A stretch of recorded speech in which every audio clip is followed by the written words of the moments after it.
అందరికీ నమస్కారం. Welcome to my channel.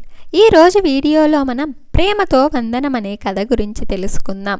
వందన తన ఫ్రెండ్స్తో మెక్డొనాల్డ్స్లో కూర్చొని ఉంది. జీవన్ తన ఫ్రెండ్ చందుతో వచ్చాడక్కడికి. చందుకి కాబోయే భార్య అను. వందన ఫ్రెండ్ అనుని కలవడానికి వస్తూ జీవన్ని తీసుకొచ్చాడు చందు. వందన జీవన్ని చూస్తూనే ఉండిపోయింది. మాటల్లోనే జీవన్ వందనను చూశాడు. వందన జీవన్ని చూస్తోంది. జీవన్ అనుతో ఏదో చెబుతూ తల పక్కకి తిప్పాడు. వందన కనిపించింది. ఇంకా జీవన్నే చూస్తోంది. ఏంటి అన్నట్లు కనుబొమ్మలు ఎగరేశాడు జీవన్. వందనని చూసి టక్కున స్పృహలోకి వచ్చినట్లయి సిగ్గుతో ఎర్రబడ్డ మొహాన్ని సన్నని నవ్వు పెదాలను వరిగించగా వందన కళ్ళు కిందకి దించేసింది. జీవన్కి సరదాగా అనిపించింది. ఒక అమ్మాయి అలా తననే చూస్తూ ఉండడం. అందరూ బర్గర్ తింటున్నారు. జీవన్ వందన వైపు చూశాడు. మళ్ళీ తననే చూస్తూ వందన. ఈసారి జీవన్ పలకరింపుగా నవ్వాడు. వందన కూడా నవ్వింది. మధురమైన నవ్వు చిరు చల్లని ప్రశాంత వీచిక జీవన్ని తాకింది. అందరూ వెళ్ళేందుకు లేచి నిలబడ్డారు. వందన జీవన్ దగ్గరికి వచ్చింది. హాయ్, నేను వందన అని చెబుతూ చెయ్యి చాచింది షేక్ హ్యాండ్కి. జీవన్ చెయ్యి కలిపాడు. మంచి ఆత్మీయ స్నేహ భావనేదో తాకింది జీవన్ మనసుకి. వందన టెలిఫోన్ డిపార్ట్మెంట్స్లో మంచి పోస్ట్లో పనిచేస్తుంది. ఒక్కతే కొన్నేళ్లుగా ఒక చిన్న ఇంట్లో తన అమ్మా నాన్న తీపి గుర్తులతో ఇంటిని అలంకరించుకొని చిన్నప్పుడే తనకి దూరమైన తల్లిదండ్రి చేతుల్లోనే భద్రంగా తానున్నట్టుగా అనుకుంటూ తనని తాను వీలైనంత ధైర్యంగా ఉంచుకుంటుంది వందన. ఆ రోజు జీవన్ బర్త్డే. వందన జీవన్ కోసం ఒక మంచి పెయింటింగ్ వేసింది. అందులో జీవన్ మీద తన ప్రేమను వ్యక్తపరుస్తూ అందంగా బొమ్మను గీసింది. బర్త్డే పార్టీ తర్వాత అందరూ జీవన్కి అతని తల్లి వసుధకి బాయ్ చెప్పి వెళ్ళిపోతున్నారు. వందన అక్కడే తన పెయింటింగ్తో ఒక సోఫాలో కూర్చొని ఉంది. జీవన్ అలసటగా వచ్చి వందన పక్కనే సోఫాలో కూర్చొని, ఏంట్రా వీణు, ఎలా ఉంది, నీ జాబ్ ఏంటి, నీ అప్డేట్స్ అని అంటూ మాట్లాడుతుంటే వందన తన పెయింటింగ్ పైన చుట్టిన గిఫ్ట్ పేపర్ తీసి పెయింటింగ్ జీవన్కి ప్రజెంట్ చేసింది. జీవన్ బొమ్మను చూశాడు. తల పక్కకి తిప్పి వందనను సగం ప్రశ్నార్థకం సగం నవ్వు ఆనందం కలగలిసిన మొహంతో చూశాడు. వందన చెబుతోంది, నా రాబోయే జీవితమంతా నేను నీతో పాటే ఉండాలని ఉంది జాను అంది. జీవన్ తల్లి వసుధ అంతా చూస్తోంది దూరం నుంచి. ఆవిడకంతా అర్థమయ్యింది. జీవన్ వందనను చూసి, వీణు, నువ్వంటే నాకు చాలా ఇష్టం కానీ అని ఆగిపోయాడు. ఏంటి జాను అంది వందన. జీవన్ ఆలోచిస్తూ ఉన్నాడు. కొంచెం తల విదిలించి ఆలోచనను వదిలేసి వందన చెయ్యి పట్టుకున్నాడు. జీవన్ చెయ్యి వణుకుతోంది. వందన చెయ్యి పట్టు జారిపోతుందేమో అన్నట్టుగా అపురూపంగా పట్టుకుంటున్నాడు. ఏదో చెప్పాలని ఉంది జీవన్కి, చెప్పలేకపోతున్నాడు. వసద నెమ్మదిగా వారి దగ్గరికి వచ్చింది. వందన జీవన్కి ఇచ్చిన పెయింటింగ్ చూసింది. ఆ బొమ్మలో ఒకవైపు జీవన్, ఒకవైపు వందన ఉన్నారు. మధ్యలో ఒక అద్దం బొమ్మ. ఆ అద్దం మీద రాబోయే జీవితం మొత్తం అని రాసుంది. ఆ అద్దంలో ప్రతిబింబం. ఆ అద్దం ముందు నుంచొని ఉన్న జీవన్, అతని గుండెలపై నిశ్చింతగా తలపెట్టుకున్న వందన. వందన భుజాల చుట్టూ రక్షణ వలయంగా కాచుకుంటున్నట్టుగా జీవన్. రెండు చేతులు చుట్టేసి ఉన్నాయి. ఆ బొమ్మలో వందన భావన స్పష్టమవుతోంది. జీవన్ వందన చెయ్యి ఇంకా పట్టుకొని ఉండే తల్లి వైపు చూశాడు. అర్థమయ్యిందా? వందన ఆశపడేదేంటో అన్నట్టుగా. వసుధ అవునన్నట్టుగా తలూపింది. వందన నుదిటిపైన చల్లని ముద్దొకటి పెట్టి వందన జీవన్ తలల మీద ఆశీర్వదిస్తున్నట్టుగా ఆప్యాయంగా చేతులుంచి తన గదిలోకి వెళ్ళిపోయింది. వందన సహనంగానే కూర్చొని ఉంది. జీవన్ అభిప్రాయం తనకెప్పుడు చెప్పాలని ఉంటే అప్పుడు చెప్పమని అని. తన ప్రేమ మాత్రం జీవన్కి తెలియచెబితే చాలు అని ముందే అనుకొని ఉండేంత విశాలమైన మనసు కాబట్టి వందనది. తను ప్రేమించింది కాబట్టి జీవన్ కూడా వెంటనే ప్రేమించేయాలి, తనకు సమాధానం వెంటనే దొరికేయాలి అని వందన అనుకోలేదు. ప్రేమ మనసుకి సంబంధించింది. జీవన్కి ప్రేమ ఉంటేనే తనకి చెప్పగలడు కదా అని వందనకు తెలుసు. జాను, ఇంక నేనింటికి వెళ్తాను అంది వందన. రేపు ఆఫీస్కి వెళ్ళాలా అన్నాడు జీవన్ వందనను. పనుంది మరి. సరే మరి, పుట్టినరోజు అబ్బాయి ఆశగా అడిగాడు కాబట్టి 4ంటికే పర్మిషన్ తీసుకుని వస్తా ఇంటికి. ఆ టైంకి నువ్వు ఇంటికి రావచ్చు అంది నవ్వుతూ వందన.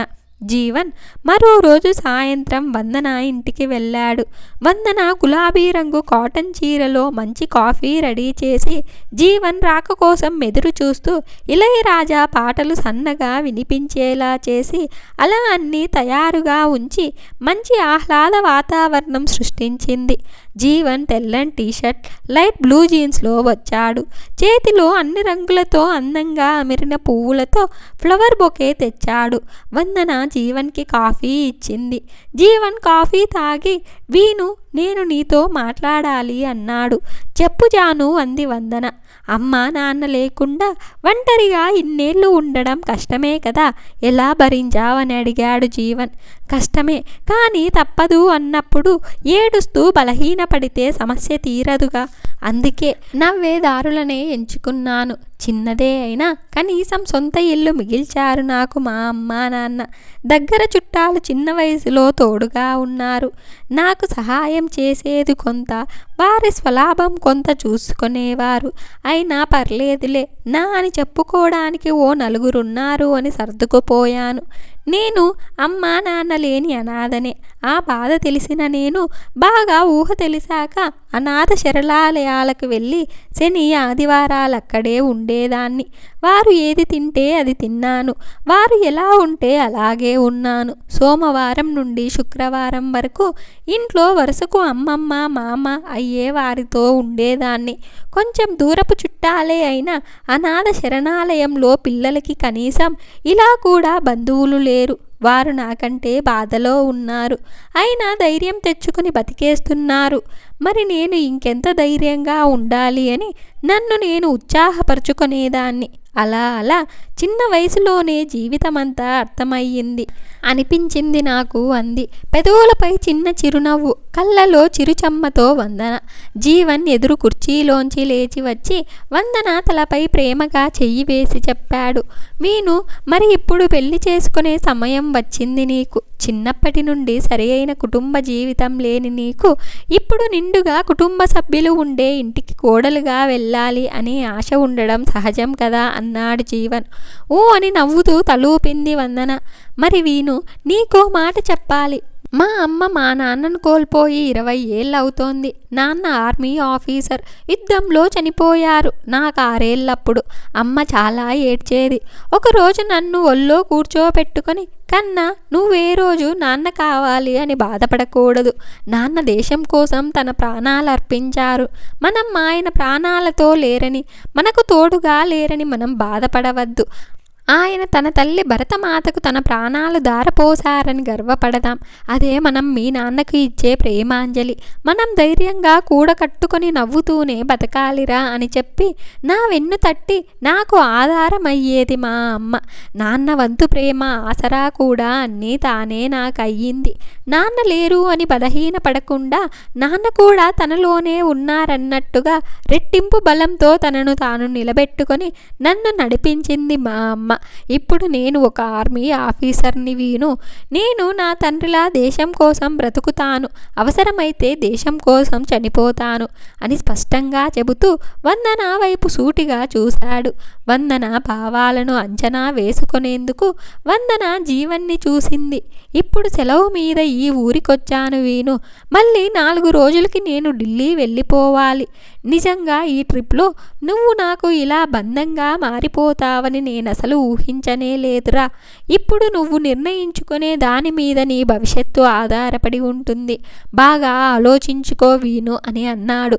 మనసు లోపల వీణు దూరమైతే కష్టమన్న బాధ సుడులు తిరుగుతున్న మెదడుతో బాగా ఆలోచించి వీణు శ్రేయస్సుని దృష్టిలో పెట్టుకుని స్థిరంగా వీణుని మంచి చెడు ఆలోచించుకోమని స్పష్టంగా చెబుతున్నాడు జీవన్ వందనకు.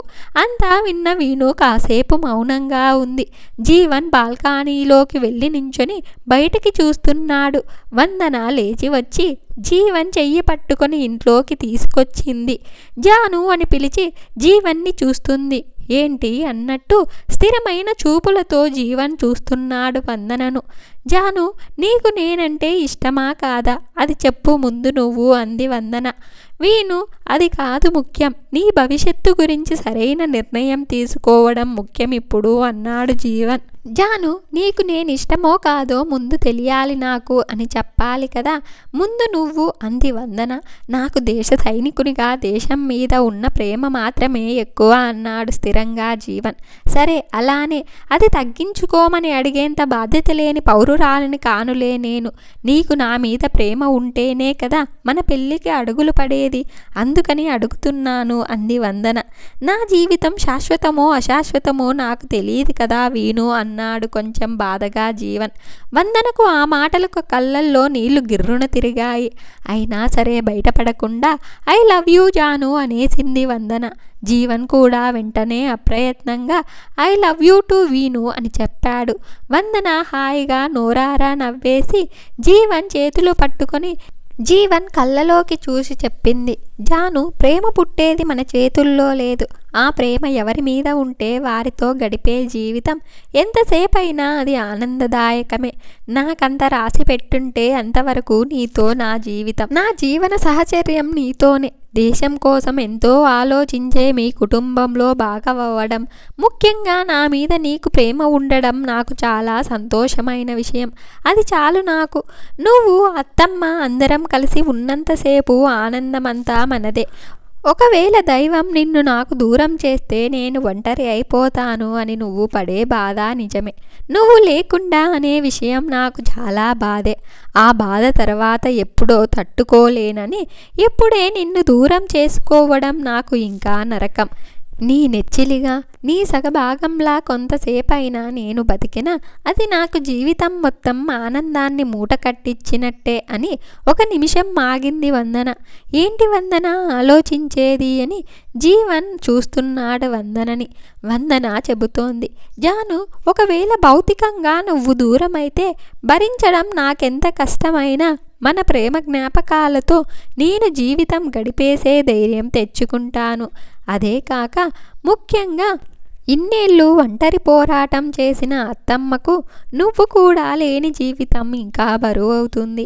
అలాంటి పరిస్థితి రాకూడదని ఆశిద్దాం. ఒకవేళ వస్తే ఆవిడకో తోడు ఉండాలి కదా. దేశం కోసం కనపడే పోరాటం చేస్తారు మీ సైనికులు, కనపడని పోరాటం చేసేది మీ సైనికుల కుటుంబ సభ్యులు అని స్పష్టంగా అర్థమవుతోంది. అలాంటి ఒక అమ్మకు నేను కూతురుగా మారిపోతాను. ఎప్పటికీ వదిలిపోని తోడునవుతాను. దేశం కోసం పోరాడే వారికి నా వంతు రుణం నేను తీర్చుకుంటాను అంది స్థిరంగా వందన. జీవన్, నిజమే కదా, ఈ కోణంలో అమ్మ కోసం నేను ఆలోచించలేదే అనుకుని వందన నిజంగా జీవితాన్ని సరిగ్గా అర్థం చేసుకుందని తెలుసుకుని అంతులేని ఆప్యాయతతో వందనను ప్రేమగా హృదయానికి హత్తుకున్నాడు.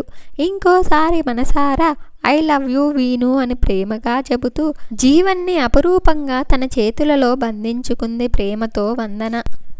మీకు కనుక ఈ స్టోరీ నచ్చినట్లయితే ఒక లైక్ చేసి స్టోరీ ఎలా ఉందో కామెంట్ చేయండి. నా ఛానల్ ఇంకా సబ్స్క్రైబ్ చేసుకోకుంటే వెంటనే నా ఛానల్ని సబ్స్క్రైబ్ చేసుకోండి.